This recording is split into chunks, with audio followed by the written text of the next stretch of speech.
Olá, seja bem-vinda, seja bem-vindo a mais um vídeo aqui no canal. Eu sou o Armando Vernalha Júnior e hoje vou deixar um sensor exposto aqui pegando pó.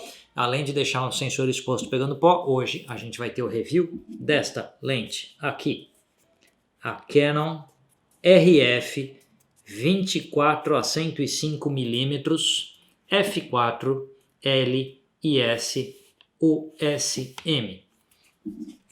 Vamos devolver ela para a câmera aqui para não ficar dando tanta moleza assim para entrar pó na EOS RP que aqui está. Deixar ela assim vocês ficam vendo a lente. Quando eu precisar eu mostro aí para a câmera. Vamos lá, minha gente. Essa é a terceira variante de uma 24-105 da série L da Canon. Existe a EF 24-105 f4 LIS USM. A EF 24-105 f4 LIS USM 2 e essa que é a RF 24-105 f4 LIS USM. E existe também a EF 24-105 com abertura 3.5 a 5.6 IS STM e existe uma outra RF 24 a 105, que eu acho que vai de f4 a 7.1, é uma lente nova aí que está chegando no mercado, talvez agora que você está vendo esse vídeo ela já chegou no mercado, ou foi anunciada, que é a 24-105 IS STM com abertura 7.1, se eu não me engano. Não me pergunta, não testei a lente, eu não sei se faz um sentido essa abertura 7.1 para ser sincero com vocês. Mas hoje o assunto é essa aqui, a RF, e como a RF se compara com as EFs. Em termos ergonômicos, tá? Você tem anel de zoom, anel de foco e o terceiro anel, o anel de comando das Canon da linha R. Do lado de cá você tem o botãozinho Lock, que evita você de girar o anel de zoom, e do lado de cá os botões de autofoco, AF, e de IS, estabilizador de imagens. Em termos de design, ela tem um design um pouco mais limpo que as versões anteriores da séries EF e ganha como mudança ergonômica o terceiro anel aqui de comando. A pegada dela é boa, você tem um espaço para pôr a mão sem esbarrar em anéis, o que é sempre útil e importante. Não muito espaço, porque como tem os três anéis um junto do outro, não tem muito espaço na frente da lente. Você tem espaço mais aqui atrás. Seria interessante ter um pouco de espaço aqui na frente? Seria interessante, mas a lente ficaria maior. Falando em maior, comparado com as EFs, ela é um pouco menor e um pouco mais leve. Lembrando que uma lente RF você necessariamente usa nas Canons da linha R. Então, EOS RP, como está aqui, a EOS R que estamos usando para gravar, a EOS R5, que é lançamento, que você vai usar com uma dessas. É impossível usar essa lente nas câmeras DSLR da Canon. Então, esse é um ponto importante. Você pode usar as EF nas Canon R, mas você não pode usar a RF nas DSLR. Como aqui eu uso só mirrorless, faz sentido ter essa lente aqui. Se você usa DSLR não faz sentido algum. Se você usa DSLR e mirrorless, se você usa as duas plataformas, faz sentido você ter alguma das versões EF, porque com o adaptador você usa na R. Mas a via inversa talvez não faça o mesmo sentido. Então, em termos de ergonomia, ela é menor e mais leve que as versões EF. Se você imaginar a versão EF numa câmera da série R, ainda tem que considerar uns 3 centímetros aqui do adaptador. Ela vai ficar bem mais comprido do que ela, né? Então, as EF viriam até aqui e com o adaptador mais ou menos isso aqui de comprimento. E ela é um pouco menor e um pouco mais leve com o mesmo diâmetro de filtro, de 77 milímetros. Vamos ver algumas imagens da lente enquanto eu falo um pouco dela para vocês. Ela tem um projeto óptico de 18 elementos divididos em 14 grupos, um elemento de ultra baixa dispersão, 3 elementos asféricos. A EF de segunda geração tinha 4 elementos asféricos, então é um projeto óptico diferente das EFs. Eu achei que em 24mm ela tem uma distorção de barril, que é aquele arredondamento um pouco pesada, mas com correção digital na câmera e dentro do padrão de zooms que vão aí 2470, 2405. De 35mm em diante a distorção é super baixa. Eu achei ela mais nítida do que as EF. Se eu pegar a EF de primeira geração, eu achava ela uma lente muito boa. Mas geralmente quem tinha o potencial financeiro ia preferir a 2470 2.8, porque você fechava de 2.8 para 4, ganhava muita nitidez em relação a 2405 f4. Aí veio a 2405 f4 de segunda geração, a nitidez já deu uma melhorada. Então muita gente passou a preferir a 2405 por ter esse maior alcance de 70 a 105mm do que as 2470. Mas por qualidade você ainda tinha mais nitidez na 2470 2.8, fechando ela um stop de diafragma. E aí vem essa, que ela é mais nítida que as anteriores. No meu entender, essa RF 2405 é boa o suficiente para que alguém que tenha a EF 2470, ao migrar para câmeras da série R, possa já pensar em se desfazer da 2470 2.8 e ficar com a RF 2405 f4. A não ser que você precise muito dessa abertura 2.8. Mas se não, por nitidez, você já tem um patamar bastante alto de nitidez na 2405. Outra coisa que eu notei é que o desfoque dela, a parte do desfocado, é melhor desenhado do que nas versões EF dessa lente. Então é mais suave, é um pouco mais homogêneo, é um desenho mais moderno de desfoque. Então, plano focado mais nítido, plano desfocado mais suave. A passagem entre esses espaços na fotografia tem um desenho bacana, porque tem algumas lentes que ficam uma parte, parece uma poluição visual na passagem entre o foco e o desfoque, fica meio confuso. Nessa lente aqui eu achei isso bastante bem resolvido para uma lente zoom. Não vamos comparar com a 85mm fixa da série L, não vamos comparar com a 50 1.2 da série L, não é essa a ideia. Mas para lentes zoom, que geralmente tem um desfoque um pouquinho mais poluído, e essa aqui tem um desfoque bastante bom. Uma diferença que tem nela, a gente já fala desse terceiro anel aqui, tá? Uma diferença que tem nela em relação à série L é o motor USM, que é o Nano USM, contra o USM do tipo anel das versões anteriores. Eu não notei nenhuma perda de rendimento por essa troca. Então assim, não existiu nada em que o foco fosse ou menos preciso ou menos veloz. Também não achei que fosse melhor em desempenho. Então eu achei que o Nano USM foi igual ao USM do tipo anel na imensa maioria dos usos, mas na gravação de vídeo ele é mais silencioso. Então para gravações de vídeo, com algumas lentes da série L, como é o caso agora, que eu estou usando a 24mm 1.4L, quando eu vou fazer esse tipo de coisa, que a câmera vai focar para longe, para perto, né? Ela vai fazer grandes movimentos de foco, e o microfone está em cima da câmera, você consegue ouvir na gravação o barulho do motor de foco, e eu costumo colocar um abafador em volta da lente para isso não acontecer. Nessa lente você não ouve o motor de foco com o microfone em cima da câmera, dentro das condições que eu gravo aqui, que é o Rode VideoMic. Então nesse microfone eu não peguei o áudio dele, o áudio do motor de foco.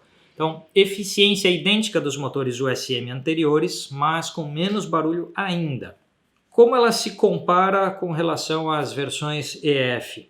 Ela é um pouco mais leve, um pouco menor, um pouco mais nítida, desenha o desfoque um pouco melhor, o foco faz um pouco menos de barulho, sabe? Ela é melhor em tudo, um pouco. Então, o foco fazer um pouco menos de barulho, ótimo. A distorção um pouco menor, ótimo. A nitidez um pouco maior, ótimo. O tamanho um pouco menor e o peso um pouco menor, ótimo. Então você vai marcando ponto em todas. Ela não perde das versões EF em absolutamente nenhum aspecto. E ela ganha por pouco em todos. Se isso vale ou não vale a diferença de preço de você comprar uma lente nova, é muito subjetivo, muito subjetivo. E não sou eu que vou dizer isso para as pessoas o que vale ou não fazer. Mas antes da gente continuar, vamos ver umas fotos que eu tirei com essa, porque vocês viram as fotos da lente, e agora vamos ver as fotos que eu fiz com ela.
vocês viram um monte de fotos. Eu já usei essa lente várias vezes e agora ela está constante comigo.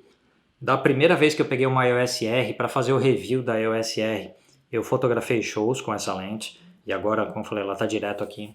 Então eu tenho uma experiência bastante boa com ela. E foi a primeira das lentes que eu peguei com o tal do terceiro anel. Porque você tem zoom, você tem foco e você tem o anel de comando. Há controvérsias. Quem gosta de segurar a lente muito aqui na frente, tem gente que eu já vi que prefere desligar esse anel para que essa seja a área onde você segura a câmera e a lente. Já vi isso. Eu acho que quando a gente faz isso, a gente perde uma oportunidade interessante, porque o pessoal não quer esbarrar e ao esbarrar mudar um comando. Eu entendo a lógica. Mas ao fazer isso, e eu seguro, eu normalmente seguro com a mão dessa forma que eu estou aqui, ou seja, eu seguro para ter um dedo em cada um dos anéis aqui. Eu não seguro tanto aqui na base da lente, né? Eu seguro com a mão espalhada. Ao fazer isso, só que aí deixa firme o teu indicador e o teu polegar para você não se esbarrar para qualquer coisa. E eu deixo, quando eu estou usando quaisquer dos modos automatizados na câmera, então prioridade abertura, prioridade tempo, ou manual com o ISO no automático, se você deixa a compensação de exposição aqui, você controla o claro e o escuro dessa foto. Se você deixa o histograma ativo, você sempre vê quando você tem uma exposição mais clara, uma luz brilhando, uma coisa assim, e você já pode fechar ou abrir. Você sente que tem uma sombra no rosto de alguém, você já abre um pouco. A tua reação ao que você está vendo na tela é muito rápida, porque você está fazendo compensação de exposição aqui. Então, esse terceiro anel de comando é a maior mudança em termos de ergonomia da lente e ela faz muito sentido adquirir essa lente por causa disso. Então, eu acho que essa é a maior das diferenças e a maior das justificativas para quem tem uma das EFs fazer a passagem para RF, considerando aquilo que eu falei no começo do vídeo, né? Se você só usa as câmeras mirrorless da Canon. O preço dela está em $1.099, que é igual a da versão 2 da EF. Então ela não veio mais cara por ser RF. E ela custa aí uns $100 a mais que a EF da primeira geração, pegando preços dos Estados Unidos.